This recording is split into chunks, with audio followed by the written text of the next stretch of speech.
અદાણી મુદ્દે ચર્ચા નથી કરવા માંગતી સરકાર, જ્યોર્જ સોરોસ મુદ્દે પ્રિયંકા ગાંધીનો જવાબ। સંસદમાં અદાણી અને જ્યોર્જ સોરોસ મુદ્દે હોબાળો ચાલી રહ્યો છે। એક તરફ જ્યાં વિપક્ષી પાર્ટીઓ અદાણી અને સંભલ હિંસા મુદ્દે ચર્ચાની માંગને લઈને હોબાળો કરી રહી છે, તો બીજી તરફ છેલ્લા 3 દિવસથી સત્તારૂઢ પાર્ટીએ પણ જ્યોર્જ સોરોસ મુદ્દાને લઈને વિપક્ષ વિરુદ્ધ મોરચો ખોલી દીધો છે। સંસદમાં જ્યોર્જ સોરોસ મુદ્દે ચાલી રહેલા હોબાળા વચ્ચે કોંગ્રેસના લોકસભા સદસ્ય પ્રિયંકા ગાંધીનું નિવેદન આવ્યું છે। પ્રિયંકા ગાંધીએ કહ્યું કે સોરોસ મુદ્દો 1994નો છે, જેનો કોઈની પાસે કોઈ રેકોર્ડ નથી। તેઓ શેના વિશે વાત કરી રહ્યા છે અને શા માટે વાત કરી રહ્યા છે તે કોઈને ખબર નથી। તેમણે કહ્યું કે તેઓ જે કંઈ પણ કરી રહ્યા છે તે માત્ર એટલા માટે કરી રહ્યા છે કારણ કે તેઓ અદાણી પર ચર્ચા કરવા માંગતા નથી। તેઓ જાણે છે કે લાંચમાં લેવામાં આવેલી છે।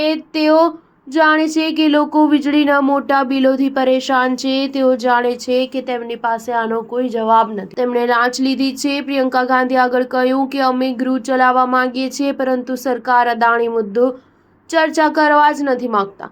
એટલા માટે તેઓ છુપાઈ રહ્યા છે, જેથી ગૃહ ન ચાલે અને તેમને જવાબ ન આપવો પડે। આ પહેલા લોકસભામાં સંસદીય બાબતોના મંત્રી કિરેન રિજિજુએ જ્યોર્જ સોરોસનો મુદ્દો ઉઠાવતા કહ્યું હતું કે કોંગ્રેસનો તેમની સાથે શું સંબંધ છે।